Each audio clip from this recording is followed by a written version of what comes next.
Australia is reeling from one of its deadliest terror attacks. At least 15 people were killed after a shooting by two men. Distressing footage of the suspects has been circulating over the last few days. Experts are warning of a lasting psychological impact. And it's not just the trauma of the news, it's also the repeated viewing of traumatic content on both traditional as well as social media. An Australian crisis support hotline, Lifeline, reported more than 4,300 calls in the day following the attack.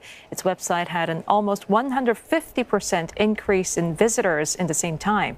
Lifeline is expecting more people to reach out as they reflect on the tragedy.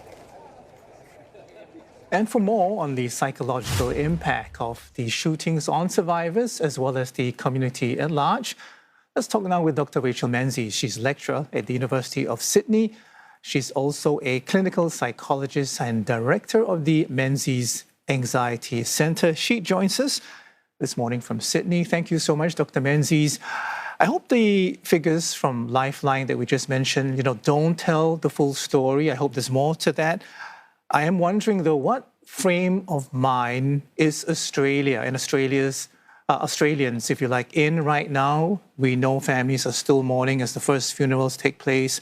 The country, in lockstep in terms of grief, sharing their grief. There are angry questions coming in at the same time. And we do also have, a Bondi resident earlier saying his name's Archie Calaf. We don't have a soundbite queued up, but I just want to quickly repeat what he said. I've grown up here. I was born here. This is home, right? It's not only an attack on our amazing Jewish community, but it's an attack on our way of life, an attack on Bondi in general, and who we are as Australians. So I'm wondering, how is the country holding up? The country is really left reeling after this tragic and senseless attack. I think both here in Sydney and across Australia, people are dealing with a profound state of shock. This level of violence is not something that we see a lot of in Sydney or in Australia, and this has really rippled on and affected individuals, communities, and the nation at large. So there is going to be a long time ahead of us, I think, to try and rebuild and recover from this tragic attack against the Jewish community. And Doctor, when violence erupts in an open, familiar public place like Bondi Beach, I wonder, how does that affect people psychologically, even those who were nowhere near the scene?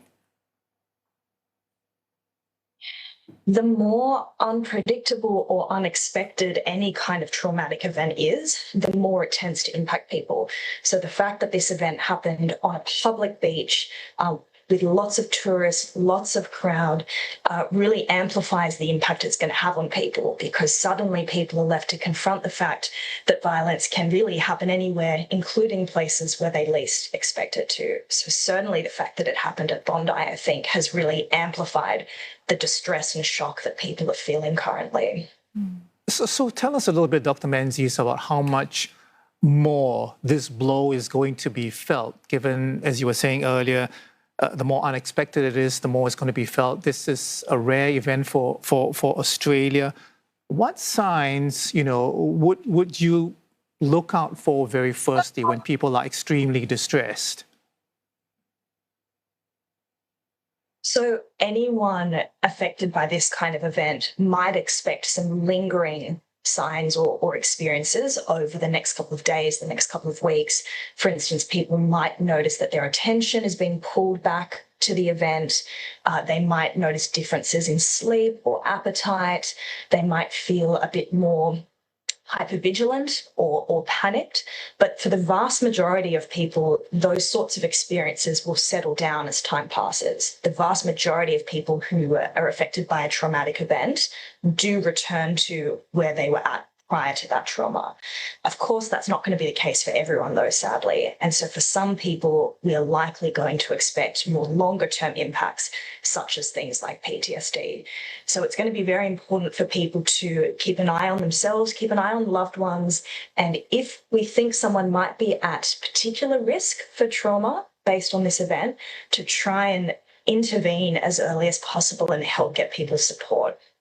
And Dr. Menzies, many people haven't experienced this directly, but they have seen a lot of disturbing images online over the past few days.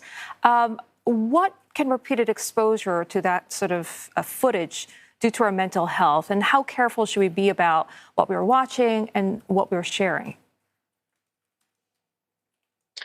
Repeated exposure, even just through media, even if you're not physically there at the scene at the time of the event, can be quite damaging. We know repeated exposure to those kinds of graphic images and videos have the potential to re-traumatize people. And so it's important for us all to be mindful of that line between staying informed versus excessively getting pulled into or re-traumatized by these images. So as psychologists, we would encourage everyone to be really mindful of their consumption of this media, and when necessary, to take a break, step away from the phone, step away from the videos in order to protect your own mental health and well-being. Dr. Menzies, what needs to happen now for everyone to find, I suppose, a measure of peace? I mean, I assume the overwhelming desire is for everyone to feel safe, no matter where they are. They want the reassurance. So we're talking about the response at several levels, I assume, federal and state level responses. There's also the local community response. We've talked a little bit about the individual. Is what you're seeing right now, the right things that should be done? I think there are certainly steps in the right direction being taken. I think things like the community efforts, the vigils, the remembrance, all has a really big part to play in rebuilding the community and memorialising those who have died.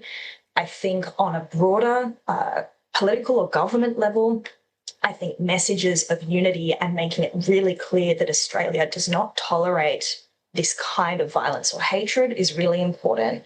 And I think the more efforts that we can have to bring people together from different faiths, from different cultural backgrounds, and actually get some of that dialogue going is going to have a positive longer-term impact in order to reduce some of this hatred that clearly played a role in this attack.